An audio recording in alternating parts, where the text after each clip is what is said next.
Hey y'all, so I thought that I would do a quick little update on the outside of the house. I realized that I haven't shown the final paint color and it's changed quite a bit. So I want to go over that. We still have the Christmas lights on the house. They are getting ready to be taken down. So I thought I'd go ahead and get this video recorded and edited and put out. So let me just turn around. I'll show you kind of where the garden is as of today. We've had a relatively strong cold snap here recently.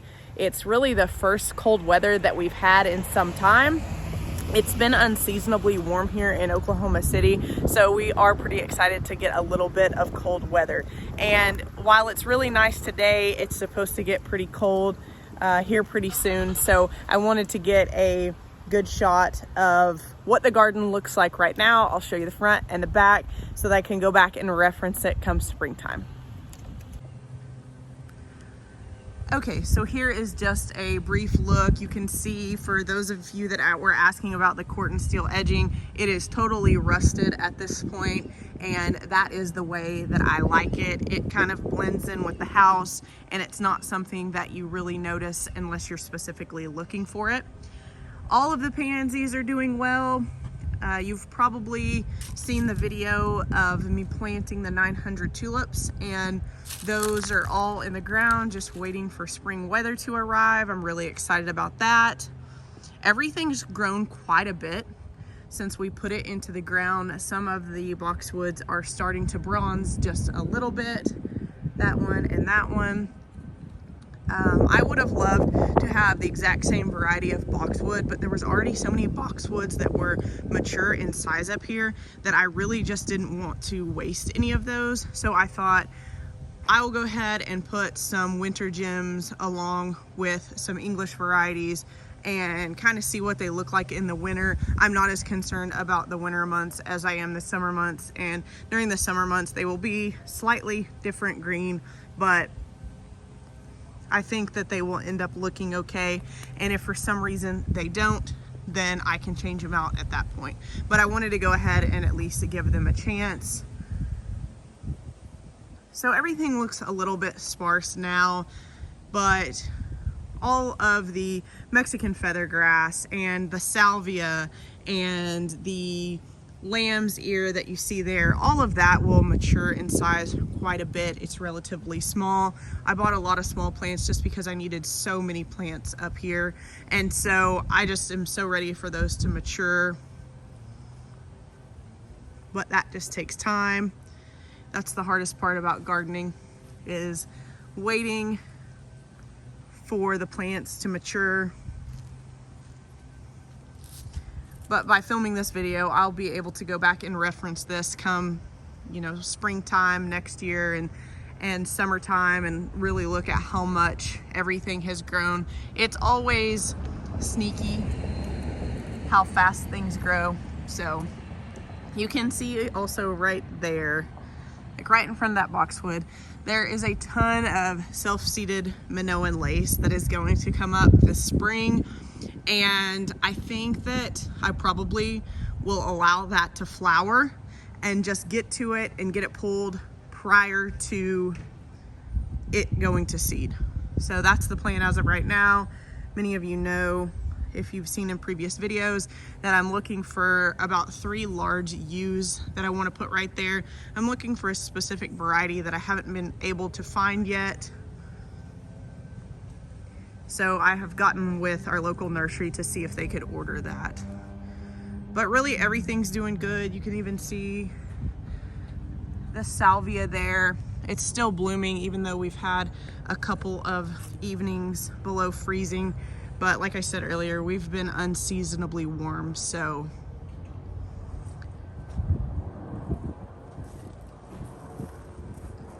And this has been a question that I have gotten and just totally forgot to address.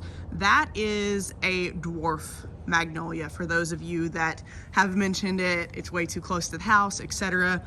It's honestly about its mature size. Its mature size, I think, is roughly 20 feet high. I can't remember exactly how wide, but that's pretty much the extent of it.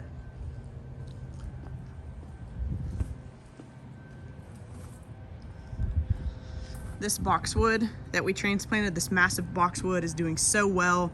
We have some work to do on the back side of that boxwood come springtime. It's a little so-so over there, so looking forward to getting that all cleaned up and landscaped. I don't think we're really going to do much in regards to planting. We'll probably add some more rock over there, and then there was an old shrub over there that just was not doing well, and we decided to go ahead and get rid of it, and it continues to sprout back, so we need to get that stump ground over there. This area right here is an area that I'm still thinking on. These are little lime hydrangeas right there, and I will need to plant things here in this area. I've just not quite decided what that will be just yet. The window box is looking really good. In addition to the cabbage, kale, and pansies that are in that window box, there are quite a few tulips that a kind follower sent to me via mail, and I appreciate that so much, and I can't wait to see those. They are purple as well. And then while I'm up here in the front, I wanted to just give you, so our dog's bed is right there in the front window, front door, if you're wondering what that is. He likes to lay in the sun. The sun comes in the front door right there, and he likes to sunbathe. So as far as the plants go, I think that's just kind of a brief overview that I wanted to share with you all. And then this is the new paint color. So it is a dark brown. It's kind of a bronzy color, and I'm so happy with it. If you've followed along for some time, you know that, so this flashing right here that goes up, and some of the flashing just kind of on the other side of the house and things like that, it used to be kind of a sun faded brown to match the roof, and we decided to paint that dark bronze color. I think it looks quite a bit better. And then the windows, so you might remember that the windows themselves were, the trim was this same color. This is a custom color, so for those of you that might ask about it, I'll have to try to find the code for the color, but the trim was the same color, but it was faded, and so it looked almost more of a charcoal. So I was really excited when I pulled out the paint can to test the color, because I knew it would be slightly faded, and see what the true color would be. And it was this perfect brown bronzy color that I really liked. So I decided to go ahead, and we wanted to repaint the trim. The storm windows that you see, all of our windows have storm windows, and we considered painting the screens, like doing a real fine coat, I guess, of that same color to kind of make those blend in, but we decided against it, thought that it might clog up the screens. Anyways, our painter was just hesitant to do it, and so we just took his advice and said, we'll just leave them. It's really not that big of a deal. We don't totally notice them anymore when we pull up. But the muttons of the windows, which are just the cross hatches that are in those windows, let me scroll up here, you can see them a little bit better. So those were a light gray. So it was like a dark bronze with a light gray on the interior. And two different colors is most definitely a historic home thing. But we just decided to go all one color. We wanted it to look uniform, and I'm so happy that we did. I really, really like it. So let me go around here, because I think one of the biggest differences as far as the paint color was the garage doors. So the sun is going to be, of course, a little bit harsh back here, but the internal squares were also that light gray color on the garage doors. And don't mind here, these are annuals that are going to get pulled. I'm not really sure why this one over here did so much better than this one. They got watered the same, but we haven't done anything with those as far as watering lately, because they're getting ready to get ripped out. But this is now the garage door, and I'm so happy with the color of it versus having it the two-tone. I do need to clean the glass, so don't pay too close of attention to that, but we're really, really happy with it. And then over here, this is in an enclosed garage door. So the garage apartment was extended into this first car garage at some point, and so these windows back here were closed off. Well, those have faded over time, so Tommy and I are trying to decide what to do with those because there is glass. And for those of you that will ask, the reason why this was left this way is because historic preservation states that you cannot change the exterior of a building. And so while this is livable space behind this door, this is the original garage door, but it's just basically a faux wall on the outside. And so that is why there is, I don't know if it's wood paneling or what it is behind that garage door right on the other side of the glass, but that's why that remained the same. But the difficult part is that paint that's on the inside of those windows has faded over time, and it looks like a different color. And it's kind of hard to see in this video because from what I can tell in this video, looking at it, it looks kind of like it blends in, but it really doesn't in person. So Tommy and I are trying to decide if we want to remove the drywall that's on the inside and allow those to be true windows and allow for some extra light inside that garage apartment. And so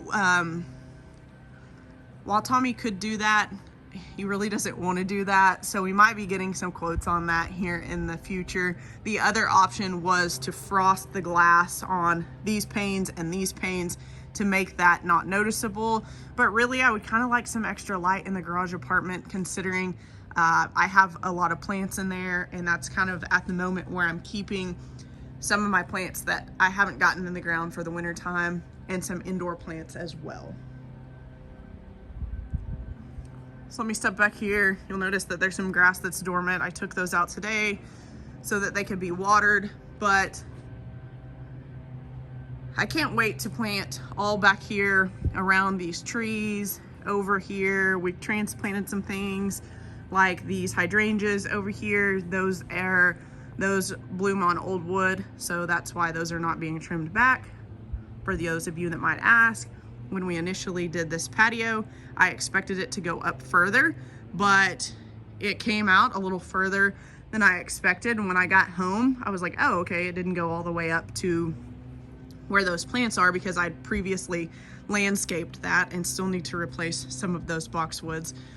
But I was like, you know what, that's fine. It would give me more planting space. And so I decided to go ahead and leave the stones as they were, and then I'll be adding some more plants. Everything over here is doing pretty well. The juniper standard, we moved over here to this section. The hollies are doing fantastic. I can't wait to give them their first trim this spring. I want them really tight, and I want them rounded at the top. I have a specific vision in mind for those. Over here, the oak leaf hydrangeas are starting to go dormant, and you can see all of the planting space that I have out here. The grass is looking pretty good, and we will still be overseeding that come springtime to just make sure it's really full. Over here, so this is my makeshift plant rack for the time being. So this gets a ton of light here inside this garage apartment. And so I bring these out and water them and then put them back inside. And you can see the glass here. That pane is on order. The painters accidentally broke one of the panes of the double pane door glass. So that will be getting fixed. It's always something, right? These hydrangeas were transplanted temporarily to get them into the ground. They will probably be moved this spring. Back there is somewhat of a disaster, so I'm not even going to show you that. I am ready to get those other two beds made. Tommy and I will probably do that this winter or early spring. we are still really hoping that this tree survives. If you didn't see the video on this, go back and check it out. This was a huge surprise for us when we had to replace that sewer line that just happened to run right near the roots of that redbud.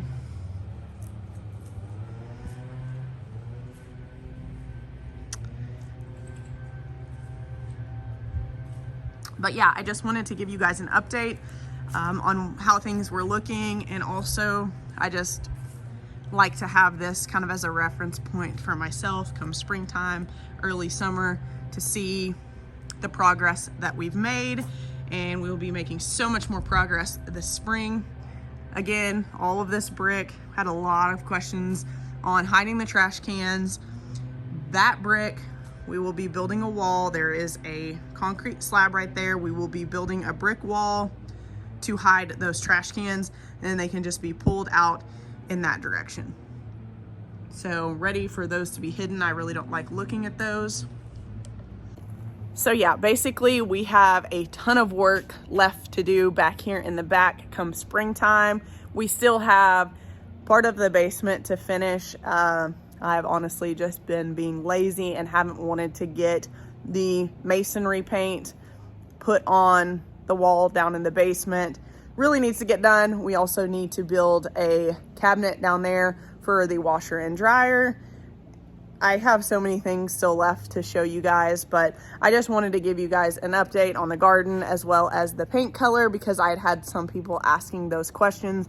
I will try to find the paint color, but like I said, it's a custom color. So give me a little bit, reach out to me directly on Instagram if you want that paint color. My Instagram is at SB as in boy, Dorman, DORMAN 91. So message me on there. It's the easiest way to get a hold of me. So yeah, that is all that I have for you guys today. Finally, work for me has started to slow down, and I will be getting ready to start posting YouTube videos more regularly again. So we will catch you guys in the next video. See you later.